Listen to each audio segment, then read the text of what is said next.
salan dünyadır. Oğul doğup derde salan dünyadır. Her kimseye eline verip alıbdı. Əxlaqından bir quryan qalıbdı.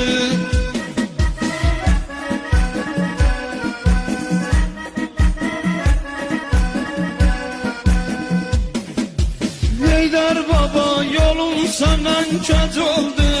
Ömrüm geçti gələnmədim gec oldu. Heç bilmədim cavanlığım necə oldu.